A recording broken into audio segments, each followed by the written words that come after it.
With the perspective of the Chief Executive of the Clean Energy Investor Group, Richie Merzian. Richie, welcome to the program. Thank you. Your organisation represents a whole heap of investors in clean energy, also in gas. But tell me, why is there not a reduction in power bills as promised by the federal government? I know you didn't make the promise, but they said we'd get $275 off power bills by this year. It hasn't happened. Yeah. At the end of the day, we're still heavily reliant on coal and gas for our power, and that's what's setting the price. If gas prices go up globally, they feed into gas prices locally. We are a price taker, not a price maker. Despite having lots of gas, we pay international prices for local gas, and that's what sets the power prices. And when they go up, power prices go up. What our researchers showed at the Clean Energy Investor Group is that the more renewables you get on the grid, the more downward pressure you feel. If we can tip that scale, we can get majority renewables, we will all come out better.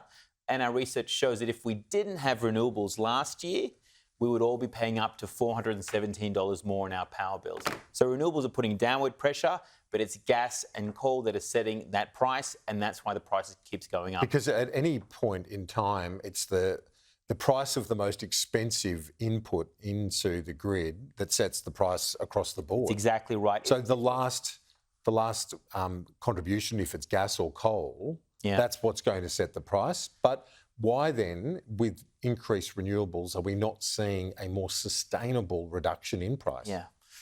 Is it all about the ageing systems? That's definitely one. Look, we just don't have enough renewables on the grid yet. The more renewables we have, the cheaper the power price will get. But you're right, that last bit of energy that you require, that's the price that you ultimately pay. That's being met by expensive gas right now. But we need that gas, don't we, to provide the stability of the system, because renewables aren't always available. And even if you increase or double the amount of renewables, you can have days at a time where there isn't wind and sunshine. We need to build a grid that can actually provide that energy continuously. So we need dispatchable energy to complement the variable renewable energy. That's the role of storage, of big batteries, and we're seeing a lot more batteries come on the grid, and we need more of that storage. We need more pumped hydro as well. Ultimately, at the end of the day, we need to phase out fossil fuels from the grid. We all know that's the direction for net zero, and we've got enough gas on the grid to back in renewables right now. What we don't have is we have enough renewables and storage come online at speed and scale to give us the real power price cuts that we want. But your numbers, your report suggests without that renewable component, we would be paying even more than we are now. So how did they get it all so wrong in terms of their forecast? I mean, I think, and Labor will speak to this and their own modelling, but there were international shocks. I mean, at the end of the day, the east coast of Australia exports its gas. By doing that, we now pay international prices for local gas, and that gas price sets the power price. And so when international markets go up, so do local prices. That's the unfortunate issue of gas.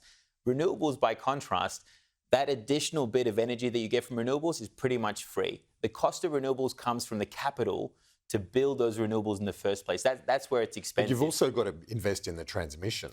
Totally. And so that has also been... That's also been a real problem. Spike in the prices. A problem as well, because we're not seeing the transmission being built on time and to cost as well. All this uncertainty means that you pay more when you're originally building because it's a riskier grid altogether.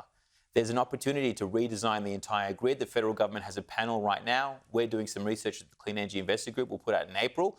So we can reinvent the grid to provide that better certainty. But what we do know from our research is that last year, renewables helped push down the prices. If we didn't have them on the grid, we'd be paying $400 more. But it's fair to say that for the foreseeable future, gas is needed as a peaking capacity because we don't have the battery storage or hydro storage available for those days when the sun is not shining and the wind is not blowing.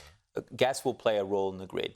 That's not in question. And to some extent, like clean energy complements gas right now. But we don't need to build any more gas power stations on the grid.